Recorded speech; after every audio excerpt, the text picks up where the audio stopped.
Hello बच्चों, हम लोग इलेक्ट्रोलाइट पढ़ रहे हैं। अब इलेक्ट्रोलाइट में हम लोग कुछ डेफिनेशन और उसकी एग्जांपल पढ़ चुके हैं हम लोग। आज हम लोग देखेंगे acid base and salt as electrolyte. Acid base and salt as electrolyte.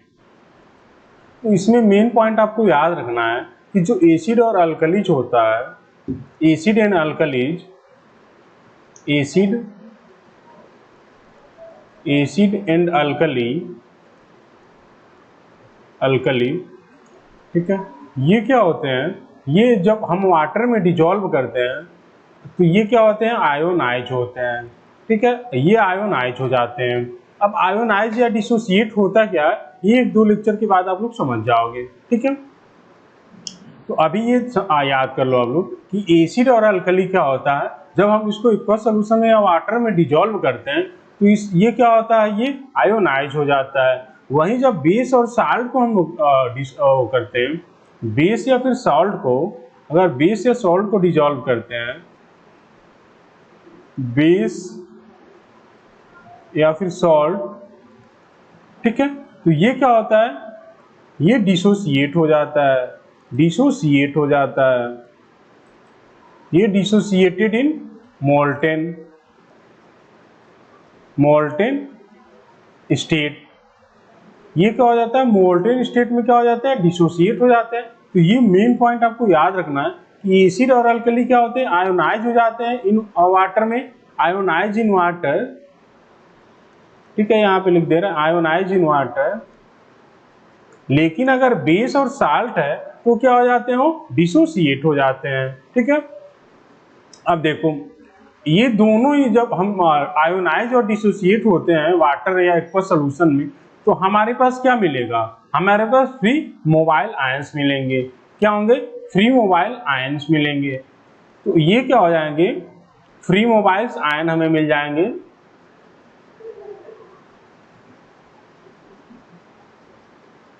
And form free mobile ion, form free mobile ion, ठीक है। ये फ्री मोबाइल आयंस क्या करेंगे? इलेक्ट्रिसिटी को कंडक्ट करेंगे, ठीक है। ये क्या करेंगे? इलेक्ट्रिसिटी को कंडक्ट करेंगे। अब हम लोग पीछे पढ़ चुके हैं कि स्ट्रॉन्ग इलेक्ट्रोलाइट और वीक इलेक्ट्रोलाइट होता क्या है। स्ट्रॉन्ग इलेक्ट्रोलाइट और वीक इलेक्ट्रोलाइट होता क्या है? अब देखो, यहाँ पे सारे साल्ट क्या होंगे? स्ट्रॉन्ग इलेक्ट्रोलाइट होंगे। किसके साल्ट? स्ट्रॉन्ग बेस और स्ट्रॉन्ग एसिड के साल्ट क्या होंगे? स्ट्रॉन्ग इलेक्ट्रोलाइट होंगे। स्ट्रॉन्ग एसिड और स्ट्रॉन्ग बेस के जो साल्ट होंगे वो क्या होंगे?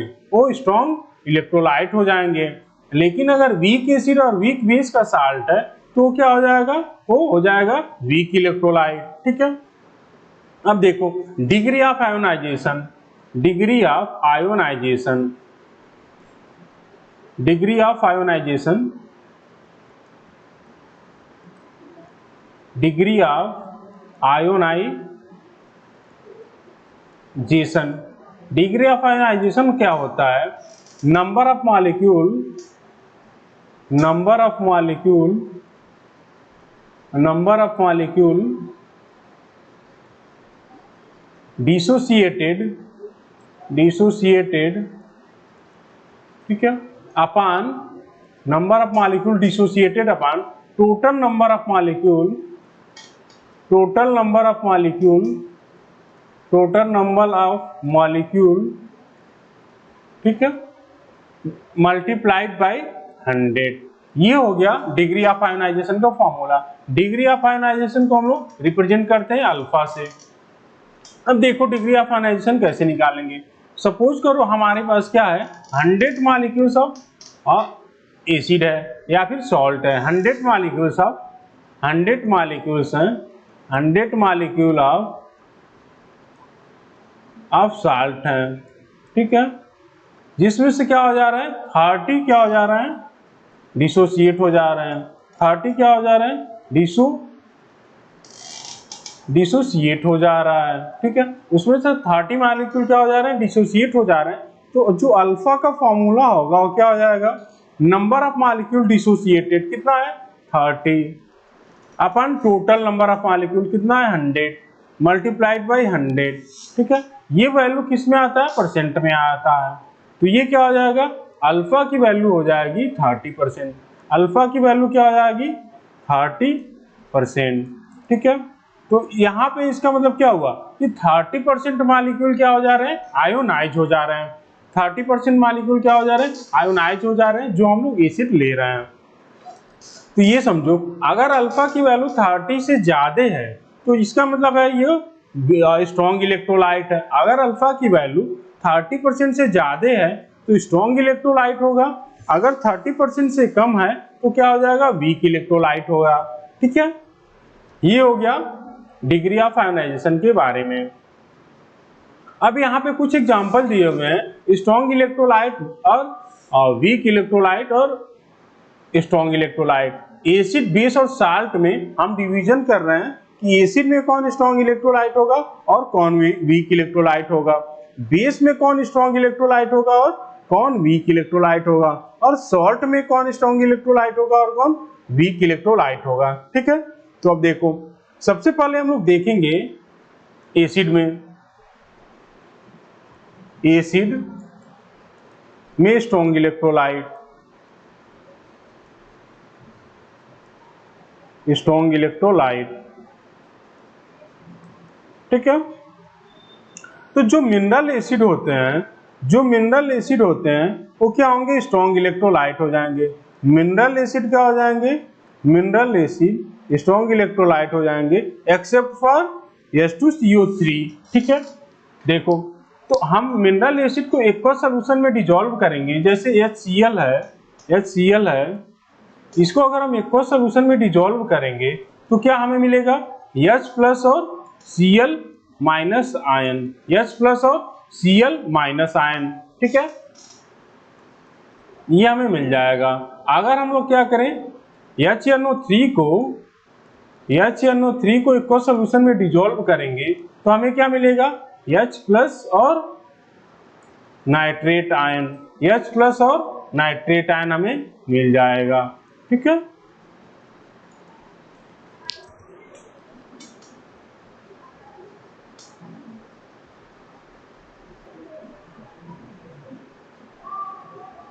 ठीक है, तो जो भी मिनरल एसिड होंगे वो क्या होंगे, स्ट्रॉन्ग एसिड होंगे। उसको हम एक्वस सॉल्यूशन में अगर डिसॉल्व करेंगे तो हमें क्या मिलेगा, आयंस मिल जाएंगे, फ्री आयंस। ठीक है, जैसे H2SO4 हो गया, H2SO4 भी मिनरल एसिड है, उसको हम एक्वस सॉल्यूशन में डिसॉल्व करेंगे तो हमें क्या मिल जाएगा,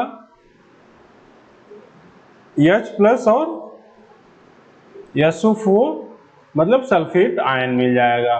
क्या हो जाएगा, सल्फेट आयन मिल जाएगा। ये हो गया स्ट्रॉन्ग इलेक्ट्रोलाइट जो एसिड है। अब यहीं पे वीक इलेक्ट्रोलाइट देख लो। वीक इलेक्ट्रोलाइट एसिड में कौन सा होगा, एसिड में वीक इलेक्ट्रोलाइट जो ऑर्गेनिक एसिड होंगे वो क्या हो जाएंगे, वीक एसिड होंगे। जो भी ऑर्गेनिक एसिड होगा वो क्या होगा, वीक इलेक्ट्रोलाइट हो जाएगा। क्यों, क्योंकि यहाँ पे पार्शियली डिसोसिएट होता है, यहाँ पे पार्शियल आयोनाइजेशन होता है। ठीक है, ये हो गया एसिड के बारे में। अब बेस में देख लो।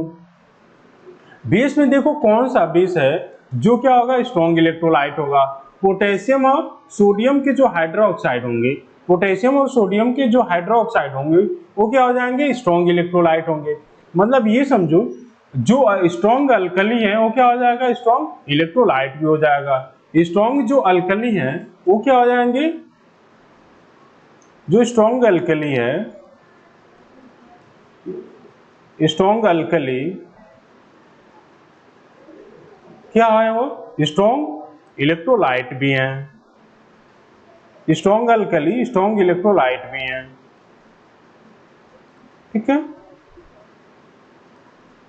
जो स्ट्रॉन्ग अल्कली है वो स्ट्रॉन्ग इलेक्ट्रोलाइट भी हैं। जैसे सोडियम और पोटेशियम के हाइड्रोक्साइड और लिथियम हाइड्रोक्साइड, इनको जब हम एक्वस सॉल्यूशन में या फिर वाटर में डिसॉल्व करेंगे तो ये अपने आयंस में क्या हो जाएंगे, ब्रेक हो जाएंगे। वीक इलेक्ट्रोलाइट कौन सा होगा, जो क्या होंगे, वीक अल्कली हैं वो क्या हो जाएंगे, वीक इलेक्ट्रोलाइट हो जाएंगे।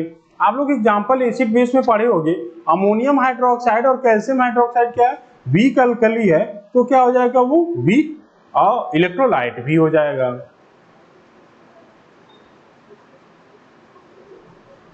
Week alkali. ठीक है, वीक अल्कली ये क्या हो जाएंगे, वीक इलेक्ट्रोलाइट भी हो जाएंगे, वीक इलेक्ट्रोलाइट, वीक इलेक्ट्रोलाइट हो जाएंगे। ठीक है, तो आपको इससे क्लियर हो गया होगा। अब स्ट्रॉन्ग इलेक्ट्रोलाइट और वीक इलेक्ट्रोलाइट देखो। जो वीक इलेक्ट्रोलाइट होगा, वीक इलेक्ट्रोलाइट जो है यहाँ पे, वीक इलेक्ट्रोलाइट होगा जो वीक इलेक्ट्रोलाइट, ये होगा सॉल्ट ऑफ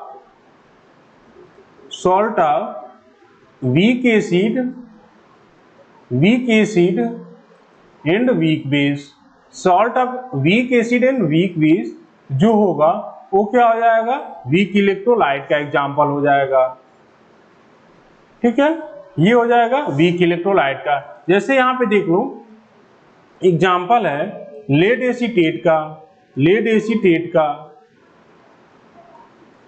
लेड एसीटेट। अब देखो ये क्या होगा, जब हम इसको वाटर में डिसॉल्व करेंगे तो ये क्या हो जाएगा, एसीटेट आयन, और लेड आयन में क्या हो जाएगा, डिसोसिएट हो जाएगा। ये साल्ट किसका है, देखो एक बार, ये साल्ट हो जाएगा एसिटिक एसिड का, साल्ट हो जाएगा एसिटिक एसिड का, सॉल्ट एसिटिक एसिड और PbOH का होल ट्वाइस। ये भी क्या है, ये वीक एसिड है, ये वीक एसिड है, और ये क्या है, वीक बेस है, ये क्या है, वीक बेस है। तो वीक एसिड और वीक बेस का जो साल्ट होगा वो क्या होगा, वीक इलेक्ट्रोलाइट हो जाएगा। इसी तरह सॉल्ट में कौन स्ट्रॉन्ग इलेक्ट्रोलाइट होगा, अब देख लो, जैसे लेड ब्रोमाइड है, लेड ब्रोमाइड है, वो क्या हो जाएगा, स्ट्रॉन्ग इलेक्ट्रोलाइट हो जाएगा। लेड ब्रोमाइड क्या है, स्ट्रॉन्ग इलेक्ट्रोलाइट है। कॉपर क्लोराइड क्या है, वो भी स्ट्रॉन्ग इलेक्ट्रोलाइट है।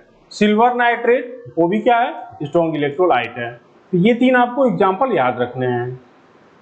अब आगे हम लोग देख लेते हैं इलेक्ट्रोलिटिक सेल क्या होता है। Electrolytic cell,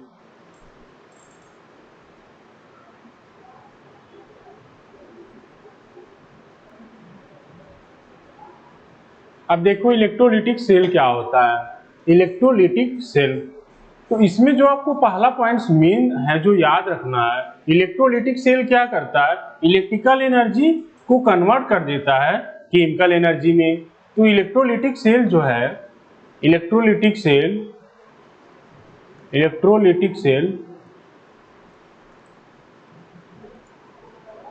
convert electrical energy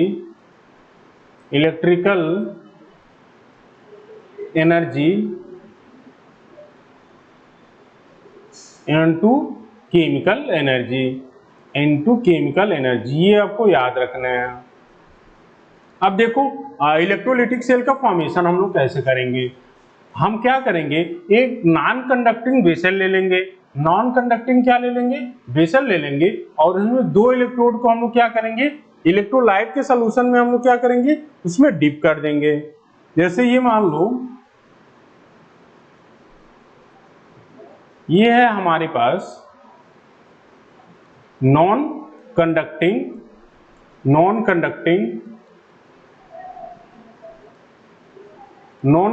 क्या है, वेसल है।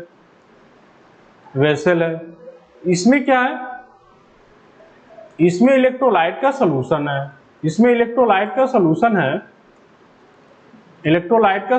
है, अब हम इसमें दो इलेक्ट्रोड को क्या कर देंगे, डिप करेंगे, दो इलेक्ट्रोड को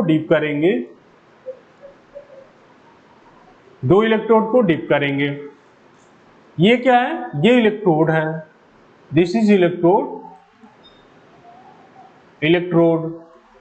ठीक है, ये क्या इलेक्ट्रोड है। अब हम लोग एक क्या होगा, इसको बैटरी से कनेक्ट करेंगे, जो पॉजिटिव टर्मिनल से कनेक्टेड होगा वो क्या हो जाएगा, एनोड हो जाएगा। जो भी पॉजिटिव टर्मिनल से कनेक्टेड होगा वो एनोड हो जाएगा। जनरली हम लोग राइट साइड में उसको लिखते हैं, तो ये हो जाएगा एनोड, ये है एनोड, ठीक है। और ये क्या है, कैथोड, ये है कैथोड, ठीक है। तो जो भी पॉजिटिव से कनेक्टेड होगा वो एनोड होगा, जो निगेटिव से कनेक्टेड होगा वो क्या हो जाएगा, वो हो जाएगा जो पॉजिटिव से एनोड, जो निगेटिव से वो कैथोड हो जाएगा। अब हम लोग क्या करेंगे, आउटसाइड से हम लोग इलेक्ट्रिसिटी को भेजेंगे। इसमें आउटसाइड से क्या करेंगे, इलेक्ट्रिसिटी को भेजेंगे। तो यहाँ पे जो इलेक्ट्रिसिटी होगा वो क्या होगा, डीसी होगा, मतलब डायरेक्ट करंट हम लोग भेजेंगे, डायरेक्ट करंट भेजेंगे, ठीक है, डायरेक्ट करंट भेजेंगे। ये आपको याद रखना है। यहाँ पे डीसी करंट का हम लोग यूज करते हैं। जैसे डीसी करंट का यूज करेंगे हम लोग, तो यहाँ पे जो इलेक्ट्रोलाइट्स में आयन प्रेजेंट है, इनका क्या हो जाएगा, मूवमेंट स्टार्ट हो जाएगा, इनका क्या हो जाएगा, मूवमेंट स्टार्ट हो जाएगा, ठीक है। अब देखो यहाँ पे डीसी करंट का ही यूज हम लोग क्यों करते हैं। डीसी करंट का यूज हम लोग इसलिए करते हैं कि इसमें जो कनेक्टेड होगा पॉजिटिव से, हमेशा ही पॉजिटिव बना रहेगा। जो निगेटिव टर्मिनल से कनेक्टेड होगा वो हमेशा क्या होगा, निगेटिव टर्मिनल या फिर कैथोड बना रहेगा। लेकिन अगर हम लोग एसी करंट को भेजेंगे तो एसी क्या होता है, फ्लक्चुएटिंग करंट होता है, उसमें पॉजिटिव निगेटिव क्या होता है, चेंज होता रहता है। तो एक कैथोड 1 सेकेंड पे पॉजिटिव हो जाएगा, दूसरे पे निगेटिव हो जाएगा, ये फिर अगला कैथोड क्या हो जाएगा, फिर पॉजिटिव फिर निगेटिव। तो परमानेंट ना तो कोई कैथोड मिलेगा ना तो एनोड मिलेगा। तो जो इलेक्ट्रोलाइट में आयंस हैं उनको पता नहीं चलेगा कि हमें जाना कहाँ है, ठीक है।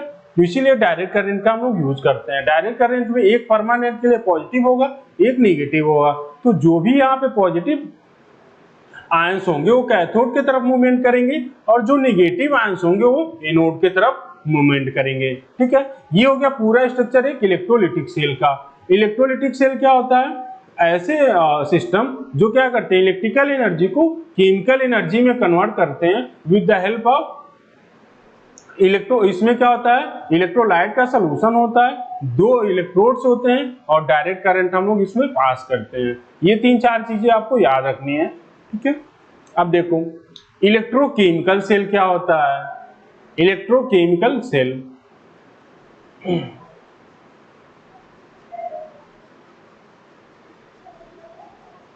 इलेक्ट्रोकेमिकल से लो डिवाइस होता है। इलेक्ट्रोकेमिकल से लो डिवाइस होता है जो केमिकल एनर्जी को इलेक्ट्रिकल एनर्जी में कन्वर्ट करता है। इलेक्ट्रोकेमिकल सेल क्या होता है, जो केमिकल एनर्जी को किस में कन्वर्ट करता है, इलेक्ट्रिकल एनर्जी में। जैसे जो बैटरी में सेल होता है वो क्या होता है, वो सेम यही डिवाइस होता है, इलेक्ट्रोकेमिकल सेल, जिसमें क्या होता है, केमिकल एनर्जी कन्वर्ट होता है इलेक्ट्रिकल एनर्जी में, ठीक है। तो आप याद कर सकते हो इलेक्ट्रोलिटिक सेल क्या होता है, इलेक्ट्रोलिटिक सेल कन्वर्ट करता है यहाँ पे इलेक्ट्रिकल एनर्जी को केमिकल एनर्जी में। लेकिन जो इलेक्ट्रोकेमिकल सेल है वो क्या कर रहा है, केमिकल एनर्जी को कन्वर्ट कर रहा है इलेक्ट्रिकल एनर्जी में, ठीक है। तो ये हो गया इलेक्ट्रोलिटिक्स और इलेक्ट्रोकेमिकल सेल, एक दूसरे के दोनों ही अपोजिट है, ठीक है। अब देखो इलेक्ट्रोड्स क्या होते हैं। इलेक्ट्रोड्स अभी आपको सारे डेफिनेशन पता होना चाहिए, तभी आप लोग आगे इसमें पढ़ पाओगे कुछ। तो इलेक्ट्रोड्स क्या होते हैं, electrodes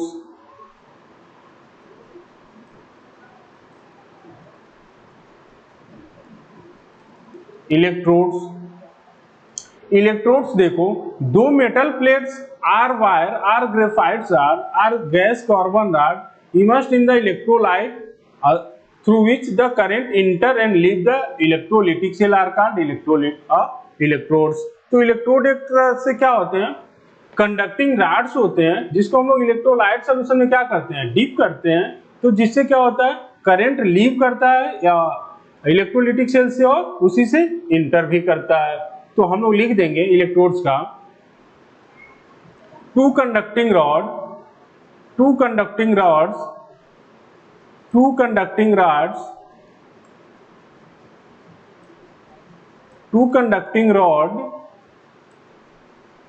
through which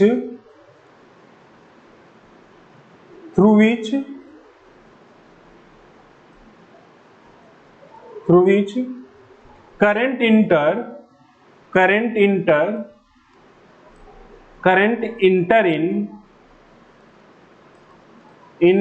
and leave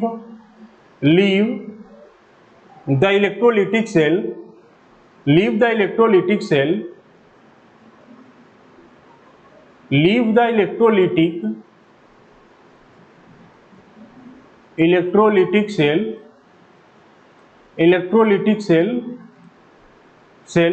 is called electrodes।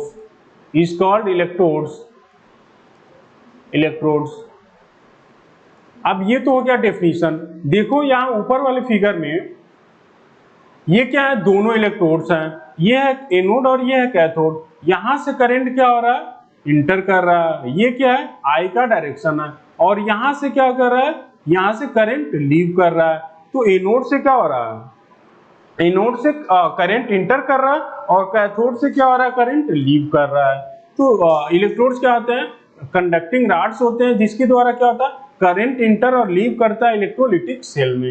ये हो गया डेफिनेशन के बारे में इलेक्ट्रोड्स।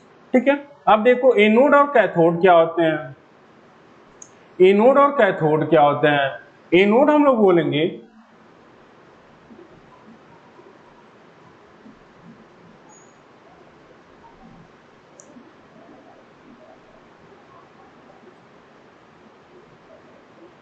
एनोड और कैथोड क्या होता है। तो एनोड जो पॉजिटिव टर्मिनल ऑफ बैटरी से कनेक्टेड होगा उसको एनोड बोल देंगे, और जो निगेटिव टर्मिनल से कनेक्टेड होगा वो क्या हो जाएगा, वो कैथोड हो जाएगा। जैसे अभी आपको एग्जांपल बताया गया था इलेक्ट्रोलिटिक सेल में, तो जो भी क्या होगा, एनोड होगा, anode connected to negative terminal, connected to positive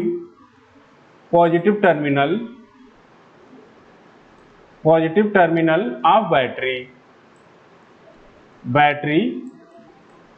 जो इलेक्ट्रोड पॉजिटिव टर्मिनल से कनेक्टेड होगा वो क्या हो जाएगा, एनोड हो जाएगा। Cathode connected to negative terminal. ठीक है, तो जो निगेटिव टर्मिनल से कनेक्टेड होगा वो क्या हो जाएगा, वो हो जाएगा कैथोड। अब हम लोग देखो, जैसे ही हम लोग करंट को ऑन करते हैं, जैसे ही करंट को ऑन करेंगे तो क्या होगा, इलेक्ट्रॉन फ्लो करेगा एनोड से कैथोड। इलेक्ट्रॉन कहाँ करेगा flow, electron flow from anode to cathode. ठीक है, तो एनोड से कैथोड के डायरेक्शन में क्या हो जाएगा, इलेक्ट्रॉन का फ्लो हो जाएगा। एनोड से कैथोड के डायरेक्शन में क्या हो जाएगा, एनोड से जैसे ही हम लोग करंट को ऑन करेंगे तो इलेक्ट्रॉन का फ्लो कहाँ होगा, एनोड से कैथोड के डायरेक्शन में हो जाएगा। तो इससे कैथोड क्या हो जाएगा, निगेटिवली चार्ज हो जाएगा। कैथोड क्या हो जाएगा, cathode becomes the negative,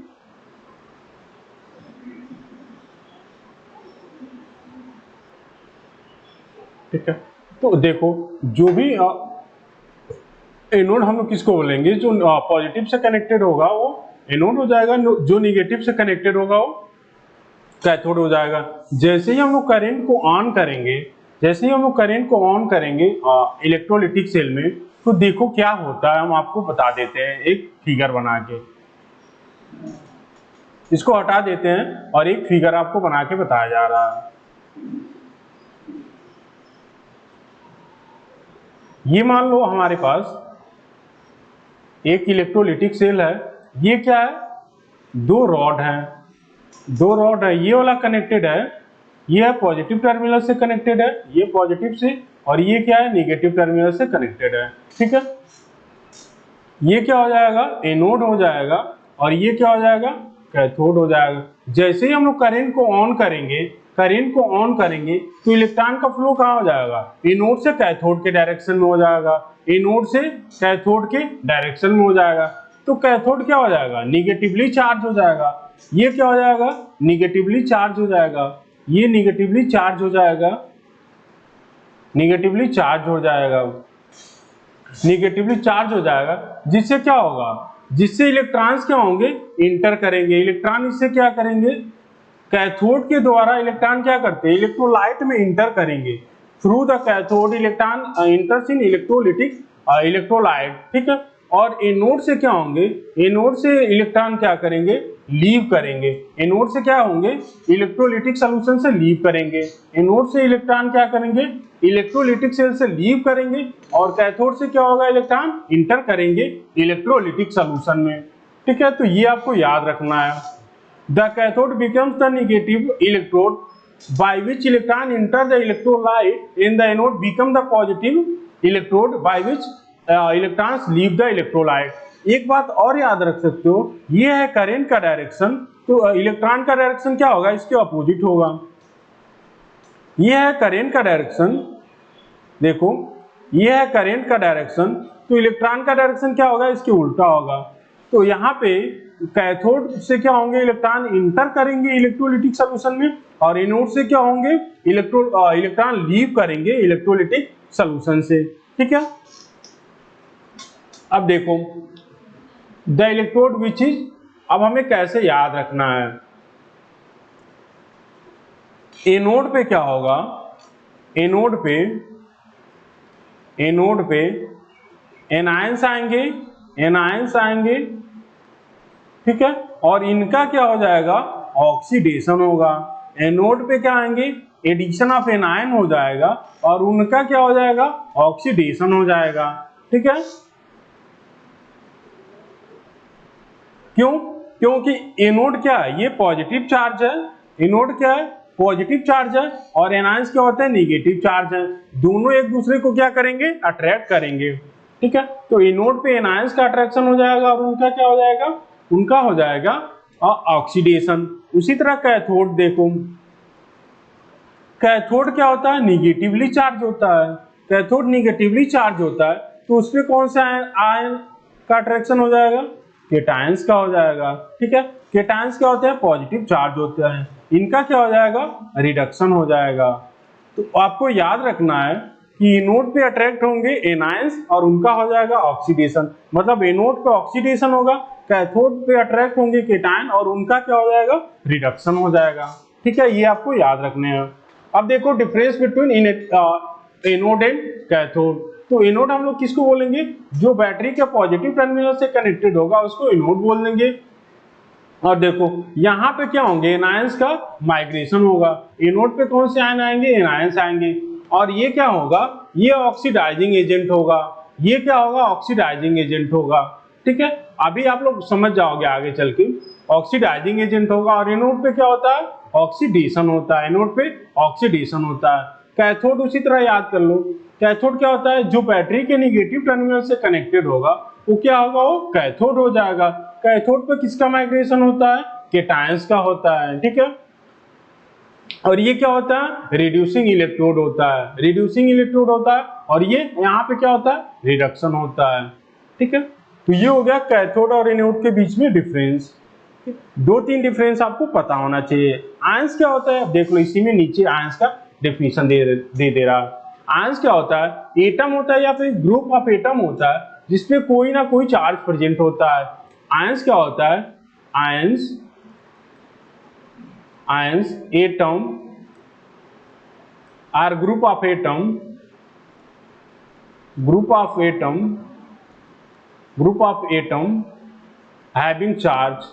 having charge on it। ठीक है, on it एग्जाम्पल हो जाएगा इसका, एटम का एग्जाम्पल हो जाएगा सोडियम हो गया और क्लोरीन हो गया। ग्रुप ऑफ एटम का एग्जाम्पल हो जाएगा अमोनियम आयन, NH4+ और कार्बोनेट आयन, ये हो गया एग्जाम्पल। अब केटायन और एनायन में देख लो क्या डिफरेंस होता है, केटायन और एनायन में क्या डिफरेंस है। तो केटायन जो होगा वो क्या होगा, पॉजिटिवली चार्ज आयन होगा, एनायंस क्या होंगे, वो नेगेटिवली चार्ज होंगे।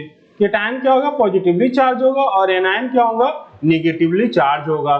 केटायन का माइग्रेशन किस में होगा, केटायन का माइग्रेशन होगा कैथोड पे ड्यूरिंग द इलेक्ट्रोलिसिस, केटायन का माइग्रेशन होगा कैथोड पे ड्यूरिंग इलेक्ट्रोलिसिस। एनायन का किस साइड माइग्रेशन होगा, एनायन का माइग्रेशन हो जाएगा एनोड पे ड्यूरिंग द इलेक्ट्रोलिसिस।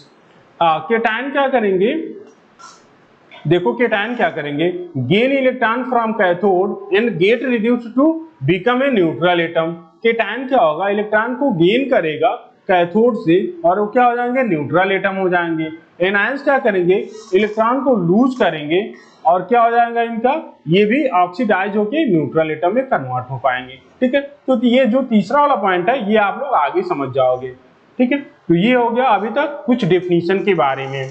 अब हम अगले क्लास में कुछ दूसरा लेक्चर पढ़ेंगे जो इसके बाद आता है ऑक्सीडेशन और रिडक्शन के बारे में। ऑक्सीडेशन और रिडक्शन के बारे में हम लोग अगले क्लास में पढ़ेंगे। ठीक है।